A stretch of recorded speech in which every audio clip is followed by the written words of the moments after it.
The first word we have today is rapacious. Now, rapacious is a negative word, right? It implies, well, greed at the very basic. Yes, at the very basic level, it means greed.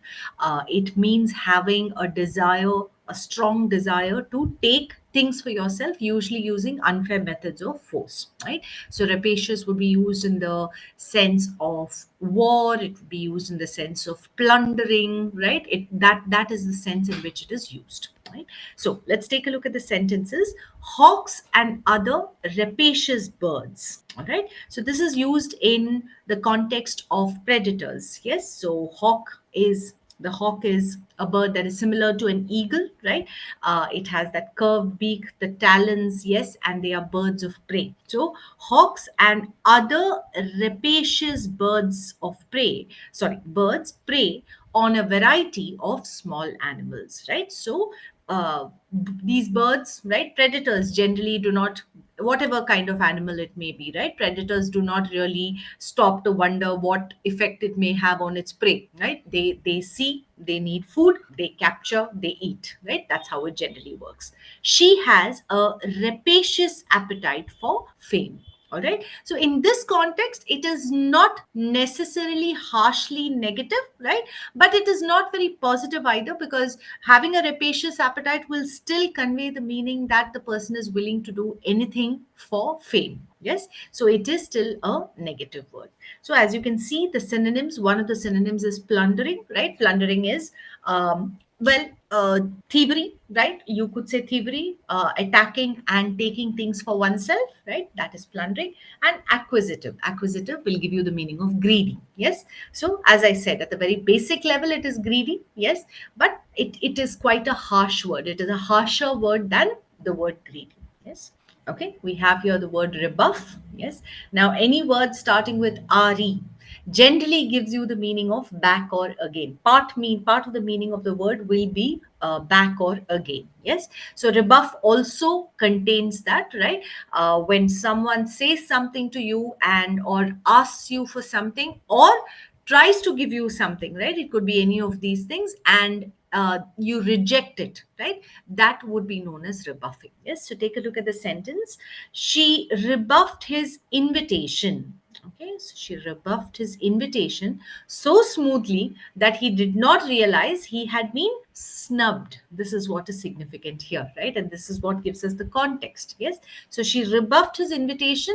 Now, rebuffing is again at the very basic level, it is rejecting or denying, right? But in this case, so it again is not a very positive word, because rebuffing generally implies that one is being a little curt or rude. Yes. So in this case, she rebuffed his invitation so smoothly. So she did it with a lot of charm, a lot of polish, that he did not realize that he had been snubbed. Yes. Snubbed is, in this case, the person had been rejected, right? So he didn't even realize it. She rebuffed all suggestions. Yes. So she rebuffed all suggestions that she should resign. Okay. So there were various people telling her that she should resign, but she did not accept. She rejected every one of those. So rebuff is to refuse to accept a helpful suggestion. So probably, in that context, she needed to resign. In that situation, she needed to resign. So accept a helpful suggestion or offer from someone. Offer could be an invitation, often by answering in an unfriendly way. Yes. So another meaning could be beat back. Okay. Synonyms would be snub, reject, rebuke, right? Rebuke is to scold someone or warn someone. Yes. And an antonym would be encourage. Okay. We have the word render. Yes. Now, render has multiple meanings, as you can see here. So let's look at the meanings first. To give something such as a service, a personal opinion or expression, or a performance of a song or poem, etc., to people. Okay. Then to cause someone or something to be in a particular state. Yes. That would actually be, yes. We look at each sentence. So let's also connect the sentence to the meaning. Let's start with the first one. To give something. Okay. So it could be anything. It could be a service, a personal opinion, or an expression. So if you look at the first sentence, he rendered aid. Aid is help, right? So he rendered aid to the needy and indigent. Indigent is poor. All right. So that's the first meaning. Then the second meaning is to cause someone, okay, or something to be in a particular state. Yes. So if you look at the second sentence, it says his rudeness, yes, rendered me speechless. Yes. So he was so rude that he put me in the state of being speechless. I didn't know what to say. Right. So that is the second meaning. And to change words into a different language or form. Right. And that's the third one, that she is rendering the book into English from French. All right, so to translate essentially. Yes, so synonyms would be provide, represent, or deliver, and an antonym would be to withdraw. Yes, because it's basically giving. Yes, so that's why the opposite would be withdraw. Okay, we have the word rue. Yes. Now, rue is, I would say, probably a rather old fashioned word. It's not used very often these days. You don't find a lot of people using this word. Let's take a look at the sentence. Tina rued the night. Okay, she met Rishi. Okay, so she rued the night she met Rishi and wondered how she ever fell for such a jerk. Right, so look at the sentence here. Right, so Tina rued the night she met Rishi, yeah, and wondered how she ever fell for such a jerk. So the context, the implication is that she regretted it. Yes, that she regretted the night that she met Rishi, right? And she started wondering how she had ever fallen for such a jerk. Yes. So that is how it is used. It gives you the meaning of regret. Yes. So you might even hear someone saying, as a threat, I'll make you rue the day that you were born.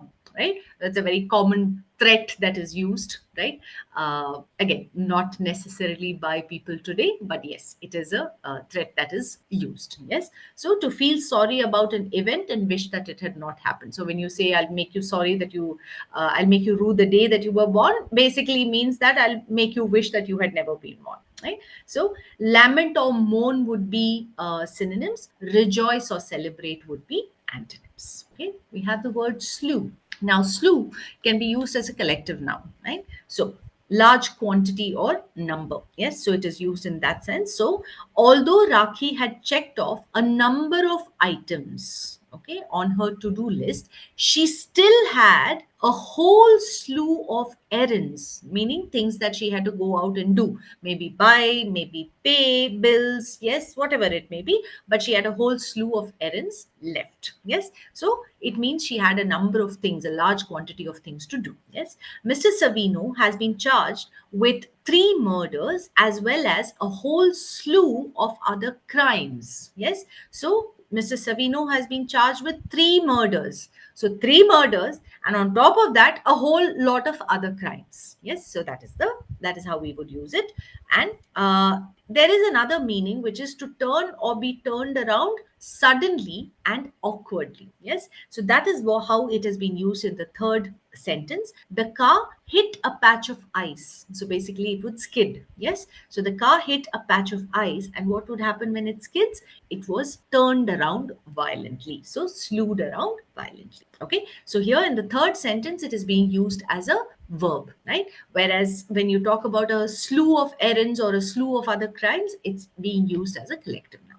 All right, we have the word accrue. Accrue is probably a common enough word, right? It's something that is used fairly commonly, especially if you're familiar with banking terms. Yes, so you might say that it accrues interest. Yes, so take a look at the sentences. Interest will accrue, right? So it has been used in a slightly different construction, but yes, it's the same example that I gave you. Interest will accrue on the account at a rate of 7%. Yes, so it will accrue on the account. We're talking about interest, isn't it? So it builds up. Yes, that is the idea. Okay, little benefit will accrue to Jaipur. That is, Jaipur will receive little benefit. Little means hardly any benefit from the new road scheme. Okay, so in the second sentence, it basically means there will be hardly any benefit that is added to Jaipur from the new road scheme. Yes, so accrue is to come about by addition. So to accumulate or ensue, that is follow, is accrue. All right. We have the word adventitious. Adventitious is most often used in games of chance, right?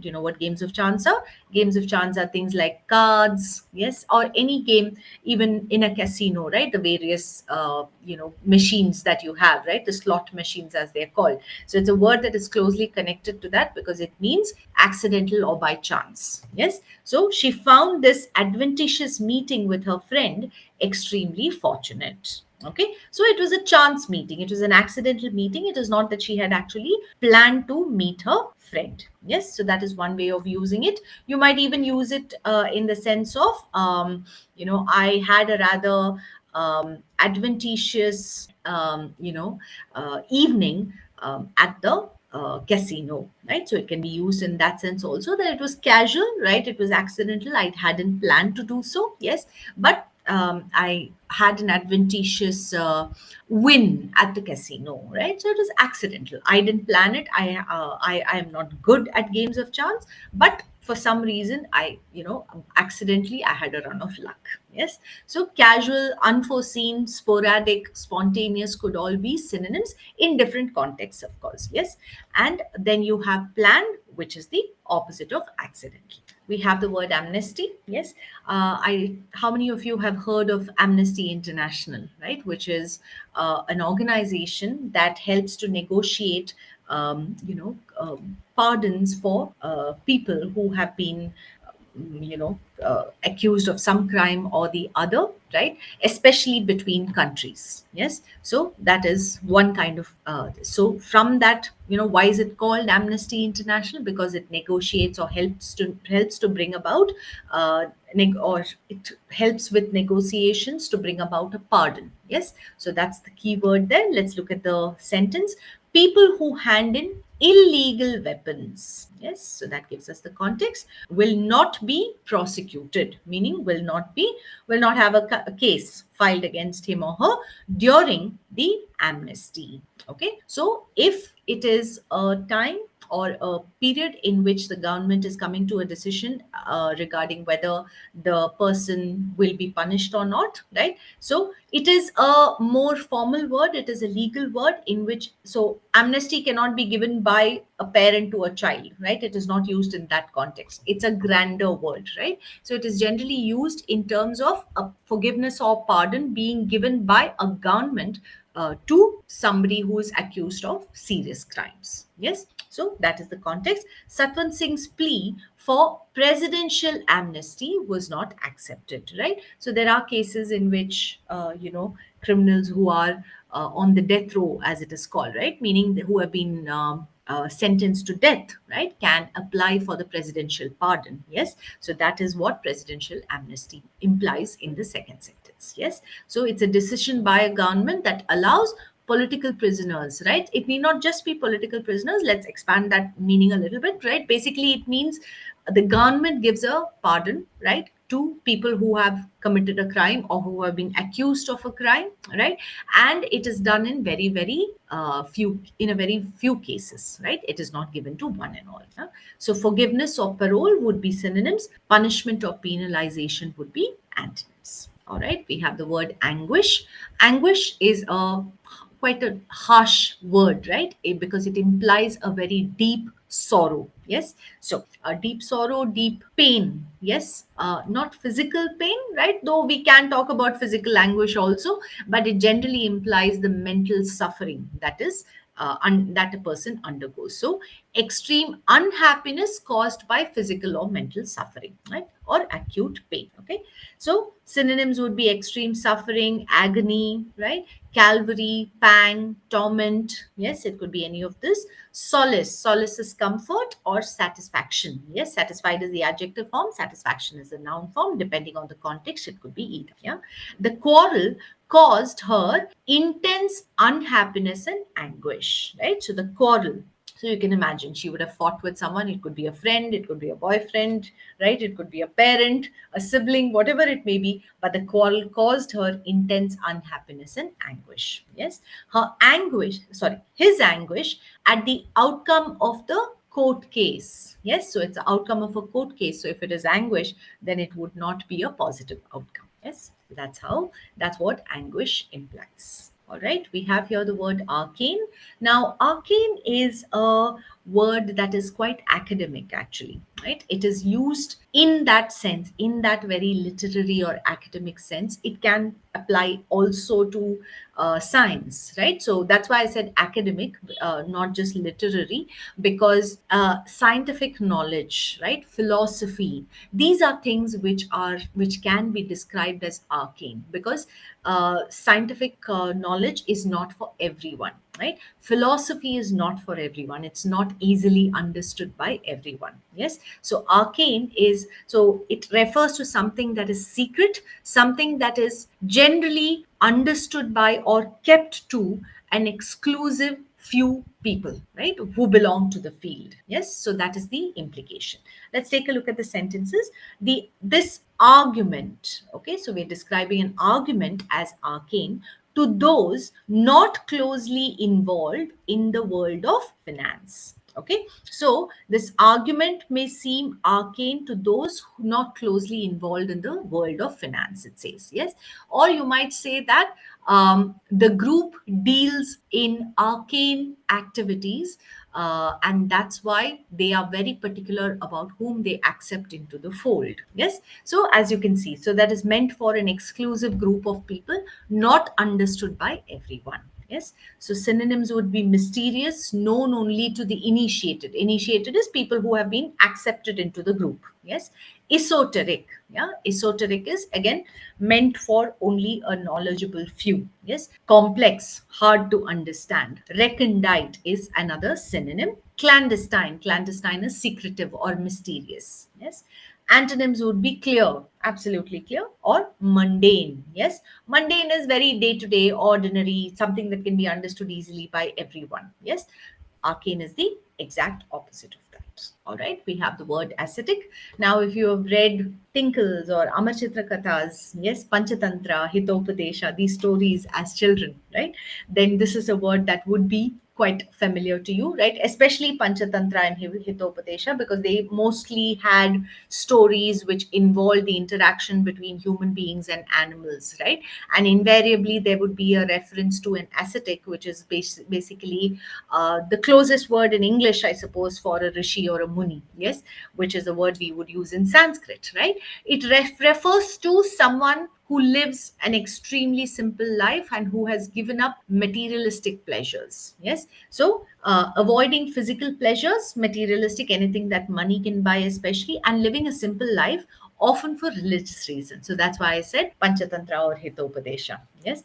Practicing self denial, right? So that is another, let's say, a variation on the same meaning, because, yes, if it is self denial, right, one feels like having ice cold water. Yes, but one doesn't own a fridge. Yes, not because one can't, as such, one has decided to give it up. Yes, so someone, an ascetic, is a person. We may not have as many people living that kind of life, giving up everything and going and living in the forest. We may not have that idea anymore, but there are people who still who still live ascetic, austere kind of lives even amongst us. Yes, so it is practicing self-denial, right? So austere or Spartan would be synonyms. Self-indulgent or self-gratifying, the exact opposite. Cybaritic, yes, giving into pleasure completely, materialistic pleasure, that would be an antonym. Yes, so he subjected himself to a strenuous ascetic discipline. Yes, so discipline here, a regime. Yes, something that is strenuous, that is quite hard to follow, right? That is the implication here. So he subjected himself to a strenuous ascetic discipline. Yes, they live an ascetic life with the least number of modcons. Modcons are, it's a short form for modern conveniences, right? So it's a reference to all the appliances that we take for granted on a day-to-day basis. Yes, so they live an ascetic life, having decided to give up most of the modcons. Yes, so that would be how we would use this word. All right, we have the word benevolent. Benevolent has the root word ben, right? So, ben, I believe I've made a reference to this before. Yes. So, ben means ben in Latin, born in French, right? That's why it's bon voyage, bon appetit, so on and so forth. It gives you the meaning of good. Yes. So benevolent, vol is another root which means will. Yes. So if you put them together, it basically means having a good will, meaning having good intentions. Yes. So that's why willing to help is one of the meanings. It is also used in English in a more general sense, in the sense of generous. Yes. So benevolent. All right. Let's take a look at the sentences we have. My neighbor's benevolent attitude relaxed me a lot in such a tough time. Right. So it's a tough time. It's a difficult time. But my neighbor's benevolent attitude relaxed me, meaning my neighbor's, well, in this case, generous attitude. Right. And then you look at the second sentence, he was a benevolent old man. He wouldn't hurt a fly, right? So benevolent, kind, right? So that can be an additional meaning that we can get. And that's how it is used in the second sentence. He was a benevolent old man. He wouldn't hurt a fly, meaning he was a kind old man. Yes. So that is the meaning in which it is used. Right. Synonyms would be charitable, humane, altruistic. Altruistic is selfless. Yes. Always putting others before oneself. Yes. Or opposites would be niggardly. Niggardly would sort of be the opposite of altruistic. It means miserly, right? Holding on to whatever we have and not being willing to share it. Yes. So niggardly, cruel, right? Malevolent would actually be the exact opposite of benevolent. As you can see, it has the same root vol, right? But it has the root mal, which is the opposite of ben. Mal is bad, evil, wrong, can be any of those. Yes. So benevolent and malevolent would be antonyms. Okay. We have here the word bereft. Again, a word that is probably not like rue. Yes. That is not very commonly used. Yes.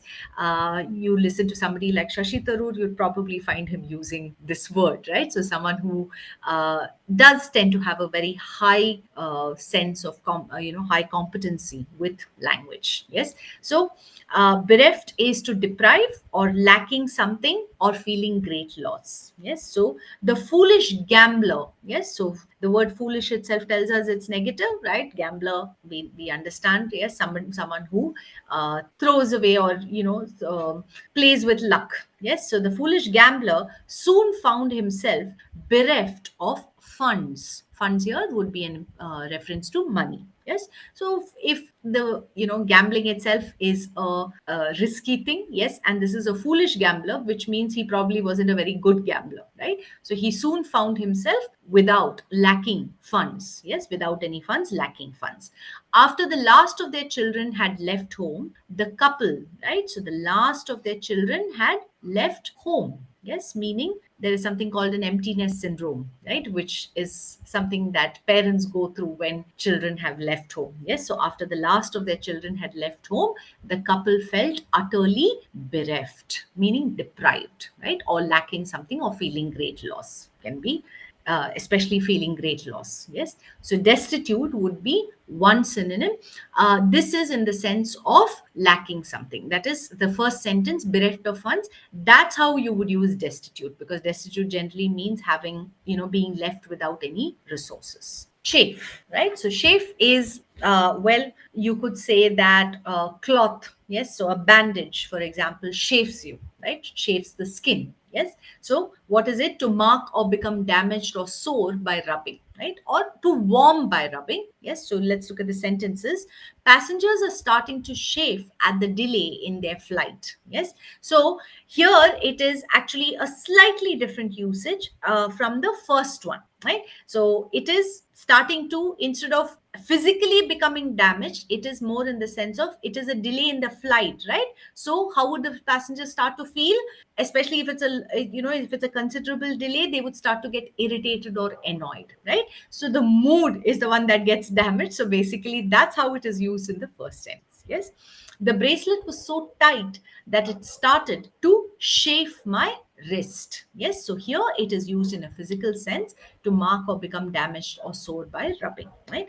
Warm by rubbing is used more in the sense of it was so cold that I sat in front of the fire, chafing my hands. Yes, so that is how we would use warm by rub. Okay, so scratch or abrade, this is of course in the first meaning, right? In the sense of the first meaning, that we are using them as synonyms. Yes, an antonym could be soothe actually, because chafe is to damage by rubbing, right? Now, when we rub something to make it better, right, that is soothing. All right, we have here the word collate. Collate is to put together. Yeah, so that's why when we collect information, right, or we collect documents, yes, put them together in order to hand them over, then we call it collating. Yes, let's look at the sentences first. They collated the newly found manuscripts. Yes, so they're talking about manuscripts to determine their age. So they collated, meaning they put together the newly found manuscripts to determine their age. Yes, the photocopier will collate the documents for you, right? So the person who is doing the photocopying will collate the documents for you. Yeah, so to bring together different pieces of written information so that the similarities and differences can be seen, or to examine in order to verify authenticity. So as you can see, all these are, these meanings are in the sense of documents. Yes, or to arrange in order. Yes, therefore assemble or gather, which will be in the last sense. Yes, so that's how you can use them as synonyms. Okay, we have the word concord. Now concord again gives us a part one root at any rate that we can remember fairly easily. Con or com gives us the meaning of together. Yes, so here you can also, this is just for purposes of remembering, cord as in accord, right? Accord is agreement. Yes, so concord is harmony, right? So that word is significant. Let's take a look at the sentences first. His speech did nothing for racial concord, right? So racial concord, we know that generally when it comes to different races, there isn't a lot of harmony or agreement among them, right? And his speech did nothing for it, meaning it did not help the races to agree with each other, to come together, to work together in any way, right? So that's why his speech did nothing for racial concord, right? So that's how it is used. All right, and then you have the second sentence which says, we need a good concord among the diverse religions in India, right? So we have a number of religions that are completely different in India, and what we need is a good concord, which is basically harmony, the ability to live together, right, without rubbing against each other, right? Rubbing up against each other in the sense of annoying each other. Yes, so when the words in a sentence match each other according to the rules of grammar, right? So that is purely in the sense of jargon, actually, grammatical jargon. Yes, so agreement or accord, that's the word I used initially, right? So those would be synonyms. Conflict, disagreement, or discord, as you can see, right? So accord and discord would be antonyms. Yes, so concord and discord also would be antonyms. Yes, all right, we have here the word convivial. So as you can see, again, you have con, yes, which means together. You have viva, right? I will, in English, yes, of course, always, when it grows from the root, and there can be small changes in spelling, right? So viva is life. Yes, so convivial is actually, if you take the exact, meaning of the root, it would give you something along the lines of all lives together, right? So of course that's not how it is used in English, but it is a very positive word, right? So let's look at the sentences. The convivial celebrators of the victory, right? So look at the context. It is celebrators of the victory sang their college songs, right? So if they are celebrators of the victory and they are singing their college songs, so you can imagine, right? College songs, so they're all together, right? They're all singing something that holds them or brings them together, right? So that's why convivial gives you the meaning of together. There was a convivial atmosphere at the birthday party, right? So in this case, it is more in the sense of friendly and making you feel welcome, yes, or characterized by joviality. Yes, so convivial is celebrating together. Yes, so festive, jolly, or social would be synonyms. Sober, mournful, or cold would be antonyms. Okay, we have the word covert. Yes, so covert is used most often in the sense of the military, right? The defense. Yes, so if you look at the sentence here also, dissidence in political parties is no longer covert. Yes, so here we're not using it in the sense of the military, but we are using it in the sense of political parties. Meaning, what is dissidence? Dissidence is disagreement, right? Confidence, yes, of course, confidence and diffidence, that they are opposites to each other.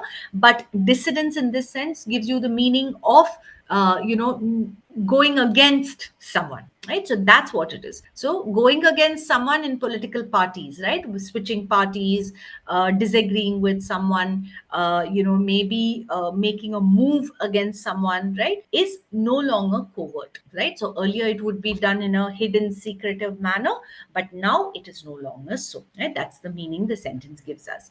The government was accused of covert military operations. As you can see, as I said, it's most often used in this sense. Yeah. So covert ops, right, are nothing but covert operations against the regime. Regime is the rule, right? So the government was accused of covert military operations against the regime, right? Maybe the rule in another country as such, right? One country being accused of operations against another country. Huh? So secret is the meaning of covert, hidden or implied, right? This is not, of course, when you hidden, yes, but not implied. Implied will not be used in the sense of the second sentence, right?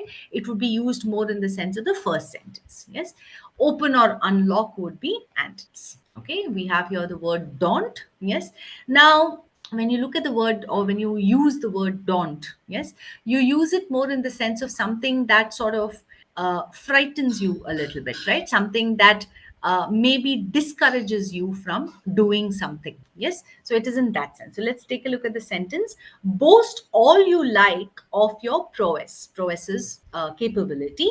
Mere words cannot daunt me, right? So mere words cannot frighten me is the sense. Yeah, the hero answered the villain. She was not at all daunted by the size of the problem, right? So maybe it was a huge problem, but she was not one to be frightened by it. Yes. So to make someone feel slightly frightened or worried about their ability to achieve something, right? You could say that the sheer volume of documents that I had to wade through daunted me, right? Or you could say the thought of all the studying that I had to do daunted me, right? So that is how it is used. So intimidate would also be a synonym. Yes, frighten, discourage, scare, terrify would all be synonyms. Terrify, of course, is a harsher word than daunt, right? But again, if you're talking about to scare or frighten, so it comes under the larger umbrella. Yes, then courage or dare would be antonyms. Okay, we have the word dilettante. Dilettante is, well, a person who has a mild interest in something, right, but cannot be bothered to pursue it seriously and become an expert. Yes, so he was not serious in his painting, says the sentence. Yes, he was not serious in his painting. Okay? He was rather a dilettante. Yes, so someone who, so dabbler, right? As you can see the synonym there, someone who dabbles in something, right? Dabbling is when one puts only one's fingers, yes, or toes in water, for example, right? So it basically means I want to sort of be part of it, or I want to experience it, but I don't. I also do. I'm either too scared, or I don't want to, for whatever reason. I don't want to put my whole hand in it or my whole foot in the water, right? So that's how we talk about dabbling our fingers or toes in something, and from there comes the figurative, metaphorical meaning that one is a dabbler. Yes, he's a bit of a dilettante as far as wine is concerned, meaning he doesn't have the expertise, right? It's not as if he knows everything there is to know about wine, but he's a bit of a dilettante. He has an interest in it, a mild interest, right? So it is generally used in the sense of art, music, right?